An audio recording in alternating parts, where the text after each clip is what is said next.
আব্দুল কুদ্দুস গঙ্গুহি রহমতুল্লাহি আলাইহি বিরাট মাপের এক বুজুর্গ ছিলেন। উনাকে আল্লাহ মেয়ে সন্তান দিছেন, ছেলে সন্তান দেননি। আব্দুল কুদ্দুস গঙ্গুহি রহমতুল্লাহ আলাইহি ছেলে নাই, মেয়ে আছে। বড় মেয়েকে বিয়ে দিয়ে স্বামী সহ বাড়িতে রাখছেন, অন্যান্য মেয়েদেরকে বিভিন্ন জায়গায় সেট করছে। এই বড় মেয়ের দিকের নাতি হইছে ছেলে, তার নাম রাখছে আবু সাঈদ গঙ্গুহি রহমতুল্লাহ আলাইহি। আবু সাঈদ মাদ্রাসায় পড়ছে ঠিকই, তো অতিরিক্ত আদরের কারণে আদরে আদরে বাদর হয়ে বসে। কিরকম বাদর? আব্দুল কুদ্দুস গঙ্গুহি রহমতুল্লাহ আলাইহির কাছে জামানার মুহাদ্দিস, মুফতি, শাইখুল হাদিস সবাই তো আইতো। আইসা যখন দেখতো যে হিসাবের কান্দ আবু সাঈদ, নানার কান্দ, বিশ্বনবীর কান্দ হুসাইন হইতে পারে, হইছে না? নানার কান্দ তো নাতি উঠতেই পারে। বড় বড় মুফতি মুহাদ্দিসের হুজুর আমার টেন দিন, আমার টেন দিন, সকলের খেদমত ফাইতে ফাইতে এখন আবু সাঈদের নজরও এই দেশের কোনো হুজুর বাসে না। আমরা সমাজও দেখবেন কিছু লোক আছে যে ভাই সব নামাজ পড়ুন, কার পিছে পড়ান নামাজ, কার পিছে পড়তাম, তার নজরও কোনো হুজুর বাসে না। এমন ইবলিশ আছে না নাই? কার মুসল্লি করলাম? শয়তানের মুসল্লি। এরার ইমামতি একমাত্র শয়তান ছাড়া কেউ করতে পারত না।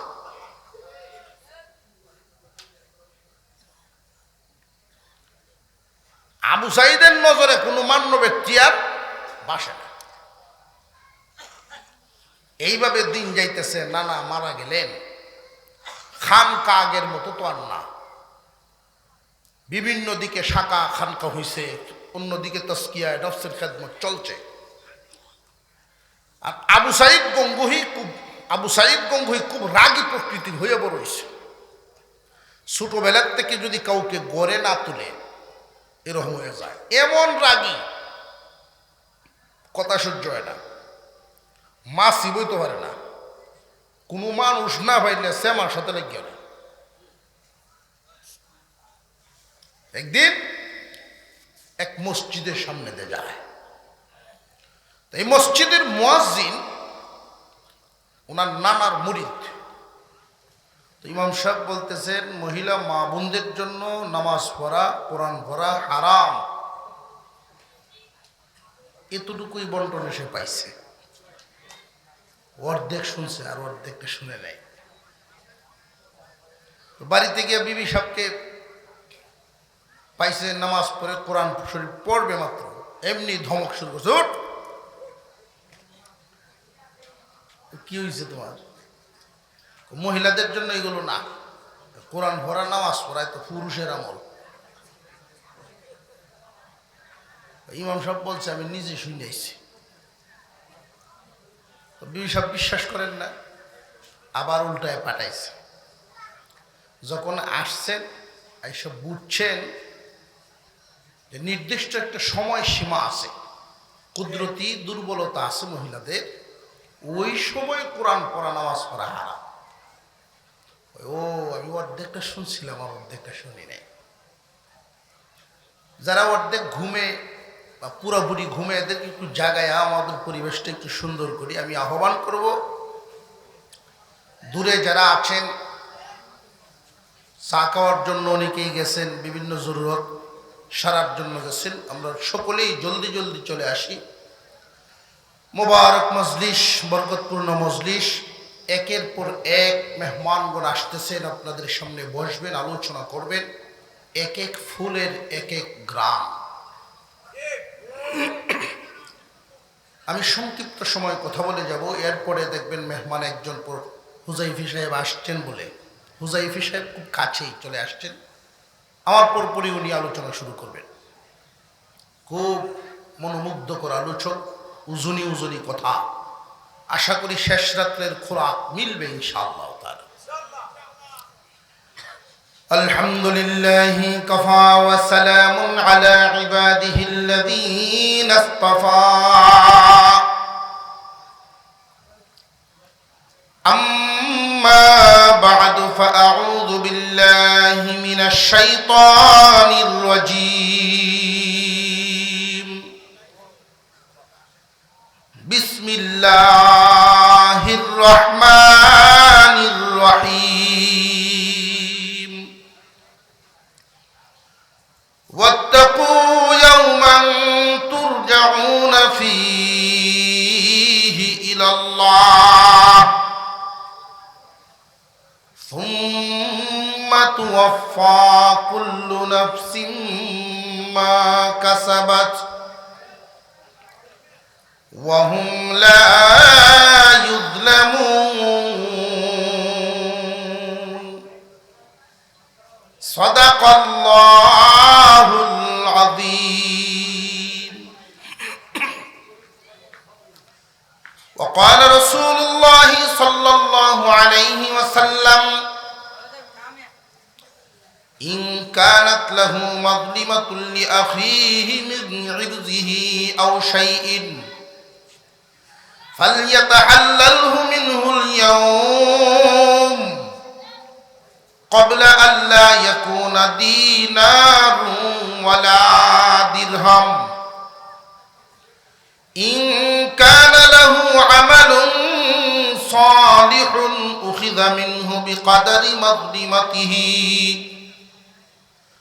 وإن لم يكن له عمل صالح أخذت من سيئات صاحبه فحمل عليه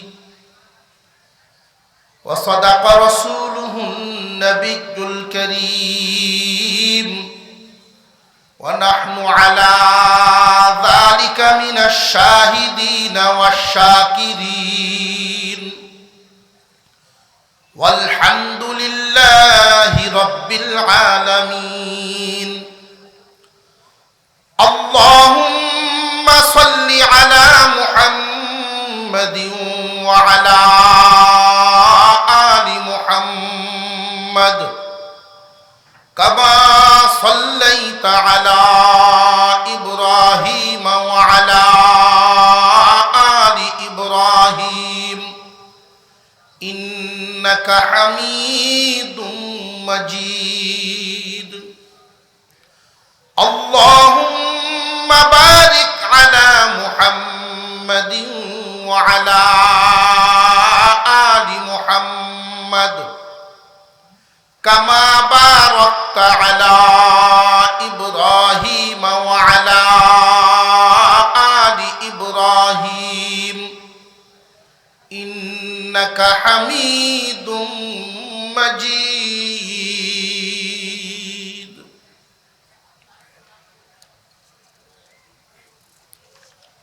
বইলর ধানিকোলা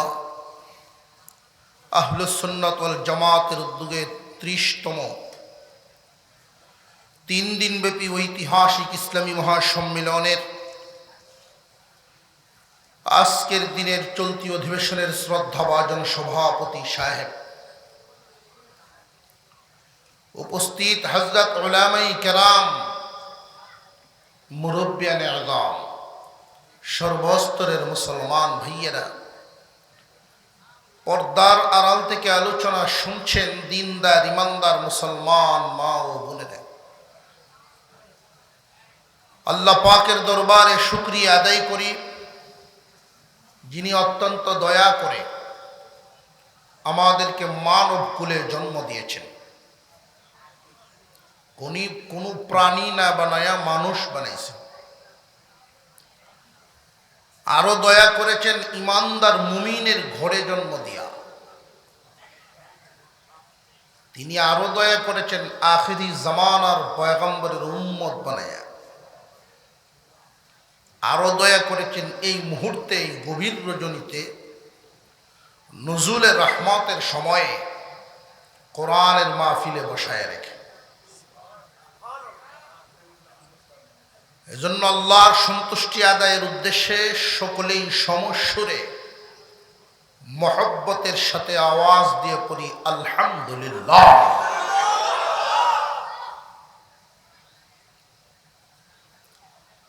শেষ রাত্রিতে ওয়াজ করলে ওয়াজও করণ লাগে, ঘুমও ভাঙানি লাগে, দুই কাম। এই পৃথিবীর জমিনে বর্তমান অন্যায়ের কাজ প্রতিযোগিতা দিয়ে চলে, অথচ আল্লাহ বলেছেন নেক কাজে প্রতিযোগিতা করো, অন্যায় কাজে প্রতিযোগিতা হয়। বর্তমান সময়ে দিনদারের চাইতে দুনিয়াদারের মূল্য বেশি, দিনদারের চাইতে দুনিয়াদারের দাম বেশি। সমাজে ইলেকশনের সময়ও যদি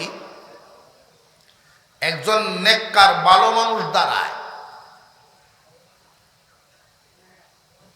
আর বাকি 5 জন অন্যান্য সয় চরিত্রের লোক দাঁড়ায়,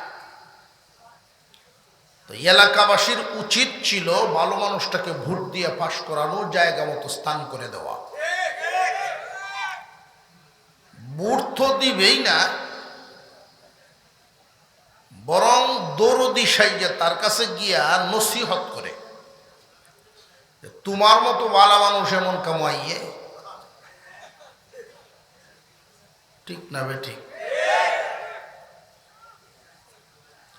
আমরা মাঠের মধ্যে কারা কারা ঘুমে একটু হাত তোলেন তো দেখি।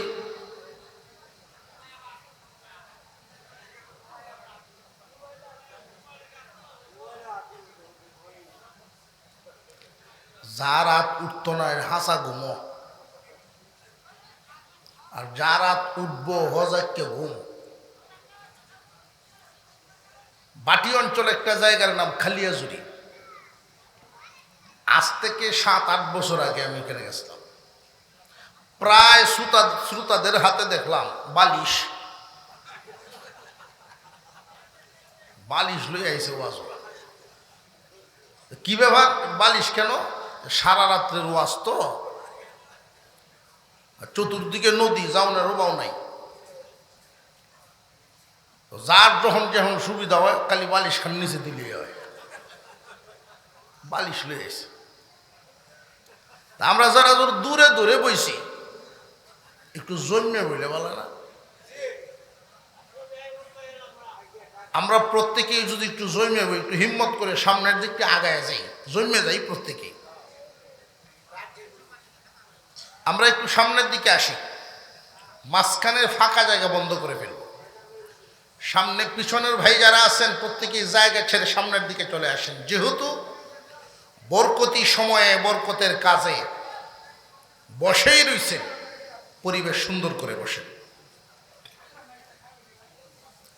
বর্তমান দুনিয়ায় কেউ যদি কাউরে ঠকাইতে পারে,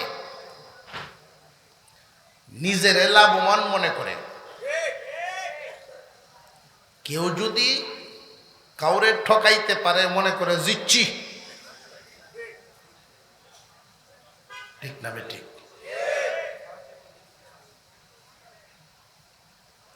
একবেলায় হইলে তুমি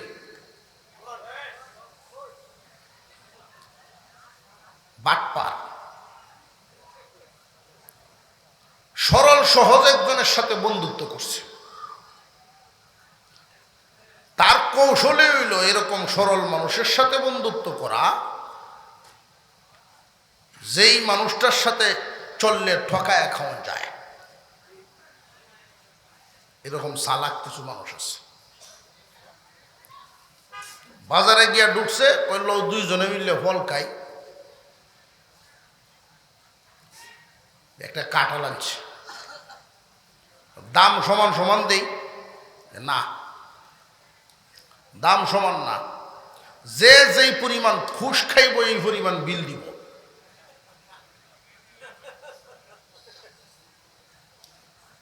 এটা হলো বাটপারের প্রস্তাব। খাওয়া শুরু হইল, এক একজনে 1 মুঠ করে লয়। সরল সহজ মানুষ যিনি, তার হিসাব তো ঠিক আছে, যা খায় সব সামনে তো। আর যে বাট পাট বিসি সহ খেলায়। তো জন্মে আসেন সামনের দিকে, সামনের দিকে ঘুম ভাঙ্গ।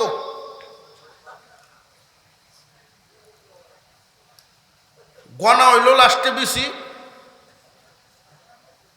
সাদা শীতে সরল মানুষ তার সামনে 30টা, আর বাট পাড়ার সামনে 12টা।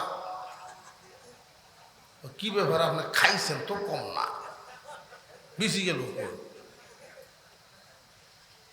বিসি তো আর ফাঁকা নাই যে উড়াল দিয়ে গেছে, আমি যা খাইছি তো আছে। 12টার বিল নিবে, সরল সহজ মানুষ। তাহলে এই 12টা ঘুরে আর আপনার দেওয়ান লাগতো না, পুরাটা আমি দিতেছি। আমি জানি তোর মন বড়, পুরাটাই অর্ধেক খাইছে বাটপারি করি, আর বাকি দিয়া পাম দেয়া। এই লোক যখন রাত্রে বাড়িতে গেছে, পেট ফুলছে, গ্যাস হইয়া ভাত খাওয়ার কোনো রুচিও নাই, আর ভাত খাওয়ার অবস্থাও তার নেই, না খায়া শুইছে। গভীর রজনীতে পেটে এমন এক ডাক দিছে, কোন দিকে যাইব না যাইব হুঁশ নাই, জরুরত সারছে বাড়ির সামনে গিয়ে খেত। আর মাঝরাতে আকাশের ডাক দিয়া মুষলধারে ঢল বৃষ্টি শুরু হয়েছে। ফ্যাট খারাপ লইয়া শুইছে, জ্বর আয়া পড়ছে, ঘুম দিছে একটা সকাল 9টা। ফজরের পরে বিবি সাহেব ঘুম থেকে উঠিয়া বাচ্চাদেরকে পাঠাইছে বাড়ির সামনে একটা মরিচ খেতেছে। ওই মরিচগুলো তুললেন, ক্ষেতের বান কাটিয়ে আইল কাটিয়ে দেয় যেন পানিটা নেমে যায়। তো বাচ্চারাকে পানি নামার জন্য আইল কেটে দিছে, সব পানি তো চলে গেছে। দেখে ক্ষেতের কোনাত কয়টা কাঁড়াল বিচি চকচক করতেছে এক জায়গা। রাত্রে যে কামড়া বানাইছিন মনে আছে না? বাচ্চারা করছে কি, কাঁঠাল বিচি ওইখান থেকে উঠাই নিয়ে আসে। মায়ের জিজ্ঞাসা এগুলো করতে আনছস? আমরা ক্ষেতের কোনার মধ্যে এক জায়গায় জমা আছে। মনে হয় কোনো বাচ্চায় কোনো পোলাপানে কাঁঠাল চুরি করে নে খাইছে ওখানে। বিচি আনছস, খুব ভালো একটা কাম হয়েছে। তোর বাপে রাত্রে ভাত খাইছে না, জ্বরের মুখ একটা বর্তা করে দিই, কটা ভাত খাইব। দিছে বর্তা করিয়া, সরিষার তেল দিয়া শুকনা মরিচ ভাজিয়া বর্তা করে দিছে। ঘুম থেকে উঠে গরম ভাত আর এই বর্তা 2 তাল, 2 থাল খায়। আজি গায় এই কাঁঠাল বিচি করতো, বর্তা তো খুব ভালো হয়েছে। জিগানি কি আগে না পরে? জিগানুর নিয়ম হেফেট বুঝিয়ে পরে কবর লয়। কাঁঠাল বেশি করতো,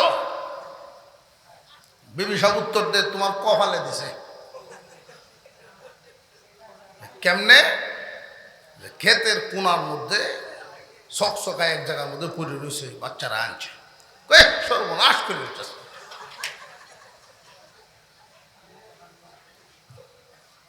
ঠকাইলে কি জিতন যায় না ঠকন লাগে?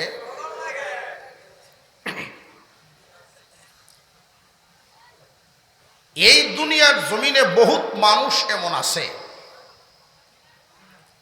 দুনিয়াদারির চক্করে আখেরাত ভুলে গেছে।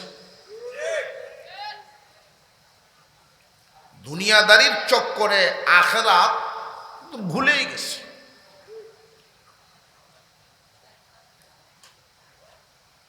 আমাদেরকে আল্লাহ পাক রব্বুল আলামিন বানাইছেন মাটি দিয়া, ফেরেশতা বানাইছেন নূর দিয়া, জিন্নাত বানিয়েছেন আগুন দিয়া। মাটি দিয়া মানুষ বানায়া মানুষের মর্যাদা আল্লাহ দিছেন বাড়ায়া। একসাথে সকলে আওয়াজ দিয়ে এখন সুবহানাল্লাহ। যেই দিন আদম আলাইহিস সালামকে আল্লাহ পাক রব্বুল আলামিন রূহ ঢুকাইলেন, আল্লাহর সামনে দাঁড় করাইছেন। একদিকে ফেরেশতাগণ আর একদিকে আদম, মাঝখানে পৃথিবীর সমস্ত বস্তুকে আল্লাহ হাজির করলেন। আপনার পকেটে যে মোবাইলটা ওইটাও আছে। পৃথিবীর জমিনে কিয়ামত পর্যন্ত কত বস্তু আবিষ্কার হবে, সব কিছুর নকশা চিত্র এখানে হাজির করা হয়। আল্লাহ রব্বুল আলামিন আদম আলাইহিস সালামের কলবে ইলম ঢুকায়া দিলেন, আদমের ইলম বাড়ায়া দিলেন। আল্লাহ পাক রব্বুল আলামিন ফেরেশতাদেরকে হুকুম দিলেন, এই বস্তুগুলোর নাম বলো। ফেরেশতারা অপারগতা প্রকাশ করলো যে আমরা তো এগুলোর ব্যাপারে জানি না, আপনি আমাদেরকে যা জানান আমরা তা জানি, যা জানান না আমরা তা জানি না। আমার পূর্বে হুজুর এই আলোচনা করে গেছেন, ফেরেশতাদের আকল সীমাবদ্ধ। যেই ফেরেশতাকে আল্লাহ আগুনের দায়িত্ব দিয়েছেন সে পানি সম্পর্কে কিচ্ছু জানে না। আদম আলাইহিস সালামকে আল্লাহ পাক জিজ্ঞাসা করেন এই বস্তুগুলোর নাম বলো। আদম আলাইহিস সালাম সব সিফত সহ বলে দিলেন। আর হুজুরে কোন সুবহানাল্লাহ, সব সিফত সহ বলে দিলেন। আল্লাহ এবার হুকুম দিলেন, আল্লাহ হুকুম দিলেন, ও ফেরেশতারা তোমাদের চাইতে আদমের ইলম বেশি। যদিও তোমরা নূরের তৈরি, আদমকে যদিও মাটি দিয়ে বানাইলাম, তার ইলম বেশি, তারে সেজদা দাও। আল্লাহর এই হুকুম পালন করার জন্য সমস্ত ফেরেশতারা সেজদায় লুটায় পড়লেন, ইল্লা ইবলিস। উপস্থিত ছিল ইবলিস, সে কিন্তু লুটায়া পড়ে নাই, বরং সে যুক্তি দাঁড় করানো শুরু করে দিল, অহংকার প্রকাশ করা শুরু করলো। আল্লাহ পাক রব্বুল আলামিন হুকুম করলেন সেজদা দেওয়ার জন্য, সেজদার হুকুম পালন করে নাই। না করে কি শয়তান লাভবান না ক্ষতিগ্রস্ত? আরো জোরে কোন, ক্ষতিগ্রস্ত হয়ে গেল শয়তান। ফেরেশতারা যে সেজদা দিয়েছেন, ওই সেজদা দেওয়ার সময় একজন ফেরেশতা তার সেজদাটা আগে লাগায় দিয়েছেন। একজন ফেরেশতা আগে দিয়ে দিয়েছেন সেজদা, ওই ফেরেশতার নাম ইসরাফিল আলাইহিস সালাম। আল্লাহ পাক রব্বুল আলামিন খুশি হইয়া ঘোষণা দিলেন, ইসরাফিল রে, আমি আল্লাহ তোমারে পুরস্কার দিব। আলেমকে সেজদা দেওয়ার কারণে আমি তোমারে পুরস্কার দিব। রে ইসরাফিল, 30 পারা কুরআনুল কারীম তোমার কপালে লিখিয়া দিলাম। এখানে দুইটা দল খুব ভালো করে বুঝবেন। আল্লাহ হুকুম দিয়েছেন আলেমকে সম্মান দাও সেজদার মাধ্যমে। যারা দিয়েছেন তাদের প্রতি আল্লাহ খুশি, যে দেয় নাই তার প্রতি তো আল্লাহ নারাজ, লানত প্রাপ্ত বানায়া দিচ্ছেন তারে। সেজদা দিতে গিয়ে যে নাকি আগে দিয়ে দিছে, আগ্রহ প্রকাশ করার কারণে আল্লাহ রব্বুল আলামিন ওই ফেরেশতারে সম্মানী বানায়া দিলেন। মুসলমান ইমানদার ভাইরা আমার, কুরআনুল কারীমের এক আয়াতের মধ্যে আল্লাহ বলেন, ইয়ারফাইল্লাহুল্লাযীনা আমানু মিনকুম ওয়াল্লাযীনা উতুল ইলমা দারাজাত।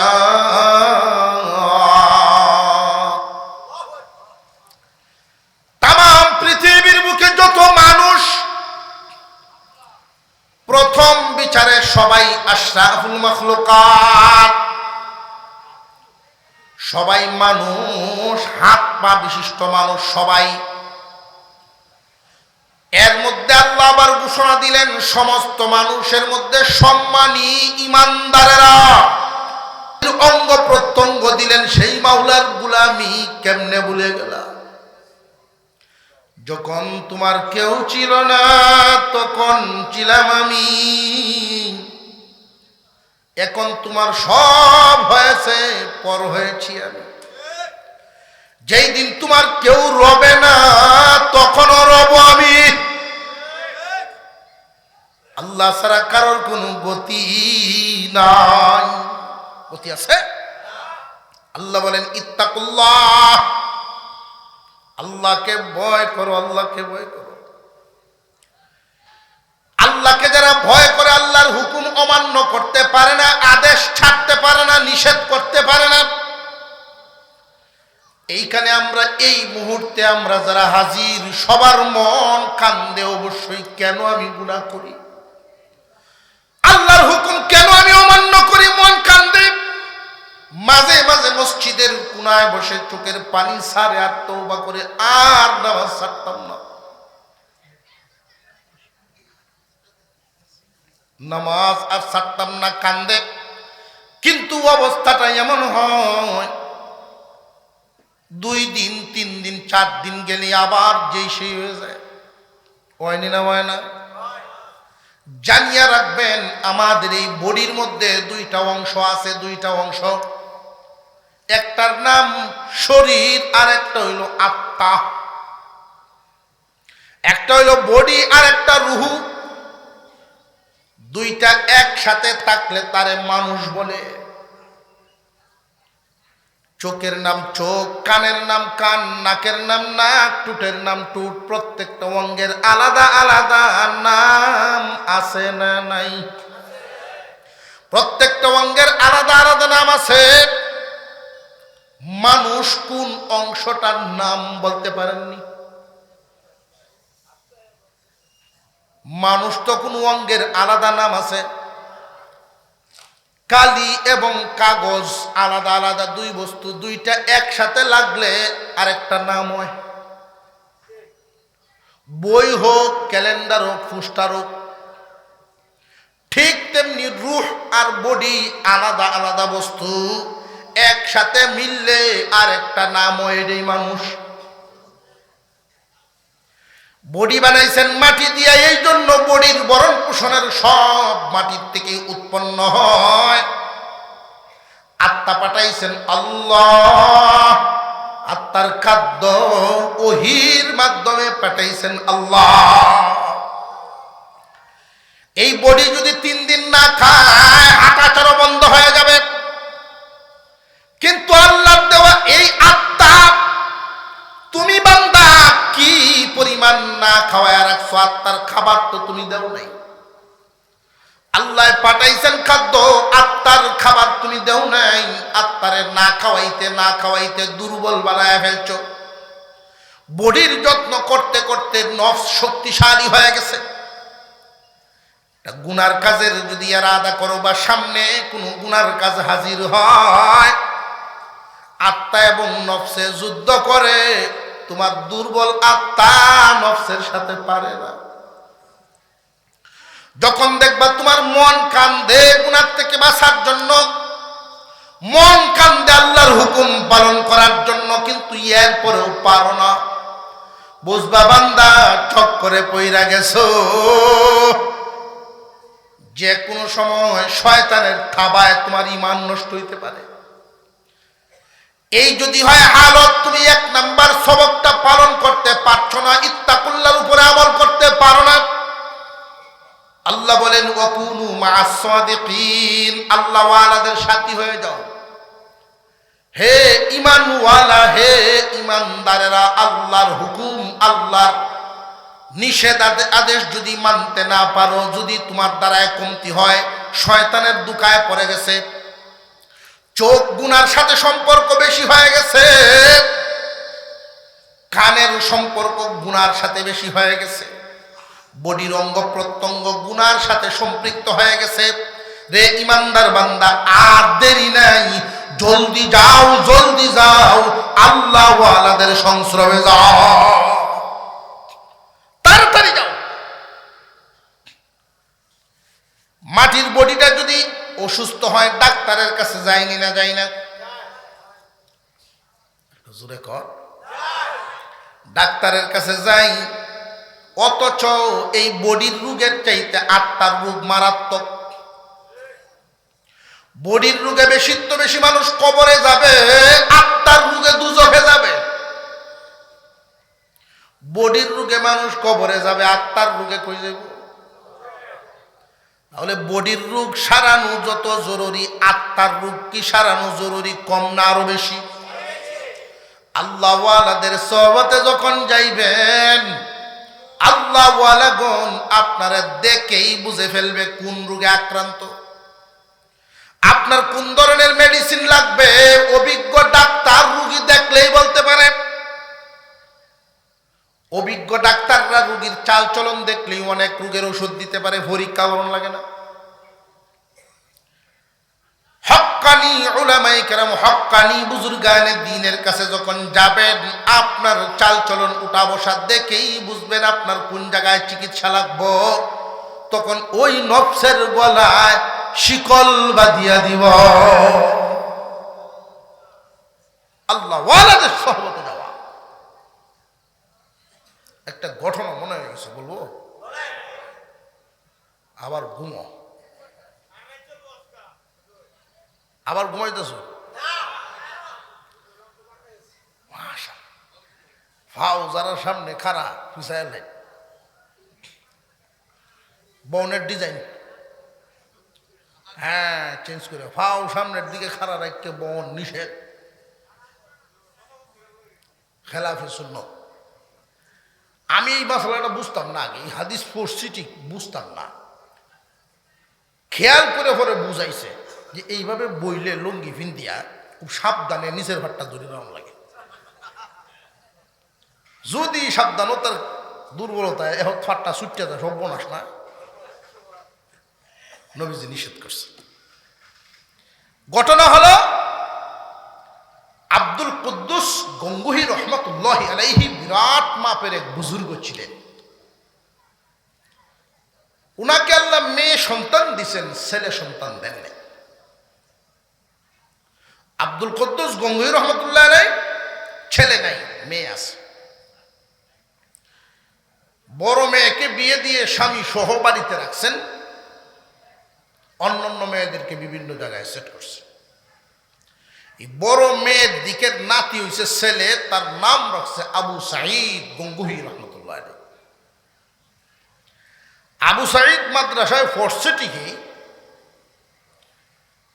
তো অতিরিক্ত আদরের কারণে আদরে আদরে বাদর হয়ে বসে।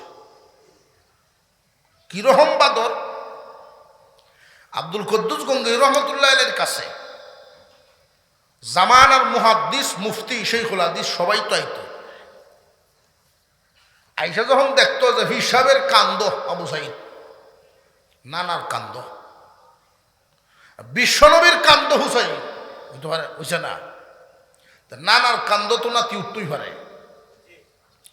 বড় বড় মুফতি মুহাদ্দিসের হুজুর আমার টেন দিন, আমার টেন দিন, সকলের খেদমত ফাইতে ফাইতে এখন আবু সাঈদের নজরও এই দেশের কোনো হুজুর বাসে না। আমরা সমাজও দেখবেন কিছু লোক আছে যে ভাই সব নামাজ পড়ুন, কার পিছে পড়ান নামাজ, কার পিছে পড়তাম, তার নজরও কোনো হুজুর বাসে না। এমন ইবলিশ আছে না নাই? কার মুসল্লি করলাম? শয়তানের মুসল্লি। এরার ইমামতি একমাত্র শয়তান ছাড়া কেউ করতে পারত না।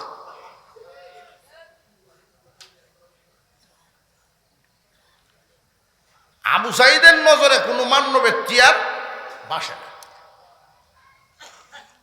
এইভাবে দিন যাইতেছে, নানা মারা গেলেন, খানকা আগের মতো তো আর না, বিভিন্ন দিকে শাখা খানকা হইছে, অন্যদিকে তাসকিয়া নফসের খেদমত চলছে।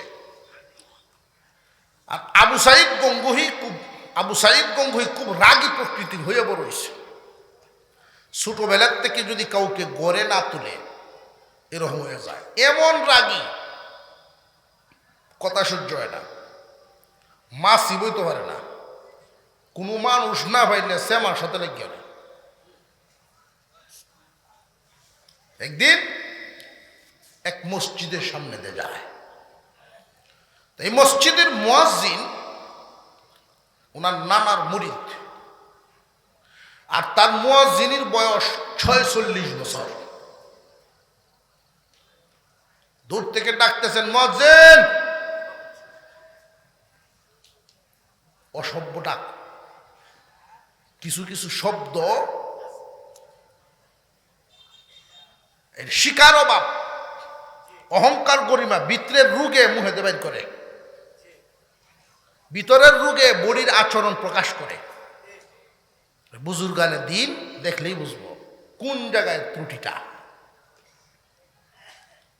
গফ করো, দেখছি হুজুরটা আইসিল, হুজুরটা বলে আইসিল, ভাষা ব্যবহার করা শিখে নাই। মজরি সব তো দৌড়ে আসছেন, ভাইজান কেন, ভাইজান কেন, ওই একটু পানি খাও আমারে। উনি ফানি আইনে দিছেন ওনার লুটা দিয়া, মাটির লুটা ছিল তখনকার জামানায়, ওনার ব্যবহৃত সেই লুটা, যত্নে করা সেই লুটাটা দিয়ে দিছেন। আবু সাইদ গঙ্গুহি পানি পান করিয়া লুটা যখন ফাক্কার উঠে তয়, এটা তো আর আদবের সাথে তৈছে না, নিজের গর্মি দিয়ে তৈছে। লুটা যখন নিজের গর্মি দিয়ে তৈছে, এটা তো লোয়া না, ভাঙ্গা লেগা। যেই লুটা ভেঙে গেল, মুরব্বী মানুষ হাউ মাউ করে কান্না শুরু করছে। আরে মাটির একটা লুটার লাগে তুমি এমনি কানতেছো কেন? 1 ডজন লুটা তোমার এমনি দাও। ভাইজান, এই জন্য আমি কান্দি না,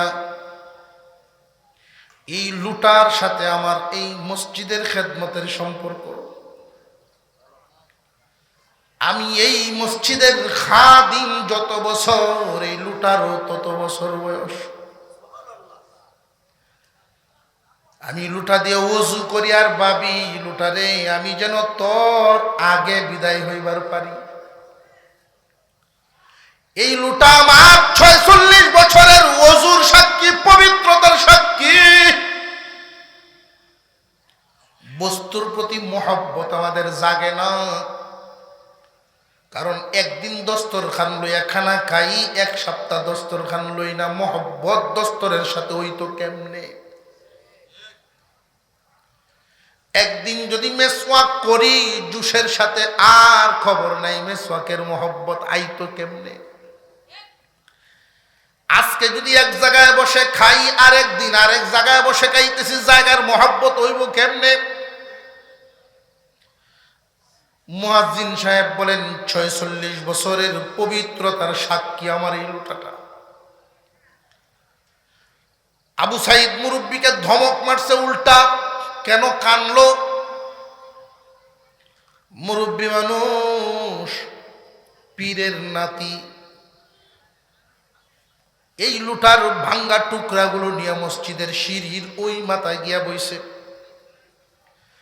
কিছুক্ষণ পরে আবু সাইদ মুরব্বীর দিকে তাকায়া দেখে আশ্চর্য ব্যাপার, মুখের লালা দিয়া দিয়া লুটা জোড়া লাগা,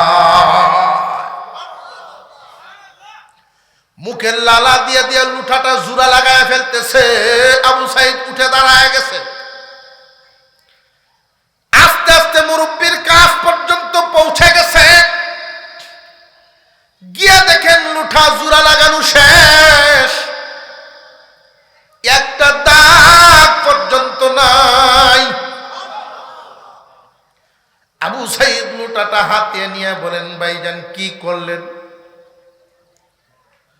এবার লোটাতে একটা চুমা দিলেন, মুখের সাথে ঘষেন, শরীরের সাথে ঘষেন,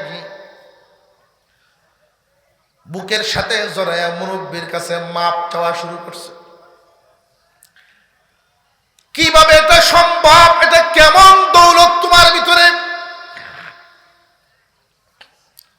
মুয়াজ্জিন ভাই, এই দৌলত আমারে শিখায়া দাও। কারণ দুনিয়ার বাদশাহী, দুনিয়ার পদ পদবী আর এই লাইনের বাদশাহীর ব্যবধান আছে না নাই? ওই লাইনের বাদশাদের কাছে দুনিয়ার বাদশাহীর কোনো দাম নাই। কাতিয়ার সাব রহমতুল্লাহি আলাইহি, সুনামগঞ্জ এলাকা, বিশাল বড় বড় হাওর, হাওরের মাঝখানে গাড়ির স্টার্ট বন্ধ হয়ে গেছে, ইঞ্জিনের তেল নেই। মুরব্বী মানুষ, আল্লাহর ওলি, ড্রাইভারকে বলেন কন্টেনারটা আমার হাতে দে। এই যেই সময়টা আমরা এখানে বসলাম, এই নজরুলের রহমতের সময়, তাহাজ্জুদের সময়, কন্টেনারটা আমার হাতে দে। ওই কন্টেনার নিয়ে উনি হাওরের দিকে রওনা দিলেন। রাস্তা থেকে নেমে ক্ষেতের আইল দিয়ে যাওয়া শুরু করছেন। ড্রাইভার তো অবাক। কিছু দূর গিয়া ছোট্ট একটা গাড়া আছে, যেটা আমরা ফাগার বলি, ওইটার পারের মধ্যে রুমাল বিছায় 2 রাকাত নামাজ পড়ে কান্না শুরু করছেন। মালিক, আমি যদি তোমার গোলাম হইয়া থাকি, গোলাম তো আর মালিক থাকতে গোলামের বিপদ থাকতে পারে না। বিসমিল্লাহ বলে ওই পানি ভরে ফেলছেন কন্টেনারের মধ্যে। ড্রাইভার দূর থেকে দেখে আশ্চর্য, চোখের সামনে দেখছে তো কন্টেনারে পানি ভরছে, এটা কেমনে গাড়িতে ভরে। হুজুর খুব রাগী মানুষ ছিলেন, লাঠি হাতে নিয়ে মারতে যায়, জলদি বর, এটা যদি বুঝতে রে আমার জায়গায় তুই থাকতে। আল্লাহ যার, আল্লাহ সবই তার হয়ে যায়। এই বাদশাহী দুনিয়ার বাদশাহীর সাথে মিল হবে না। এই দৌলত আমারে শিখাও। মুয়াজ্জিন সাহেব বলেন, এই দৌলত তো আপনার ঘরের দৌলত, এই দৌলত তো আপনার ঘরের দৌলত। মারহাবা, নারে তাকবীর, আরো জোরে কোন নারে তাকবীর। যা আছে সব দান, দান উড়িয়ে যাওয়ার মতো সুসানা, খাঁটি ইমানদার।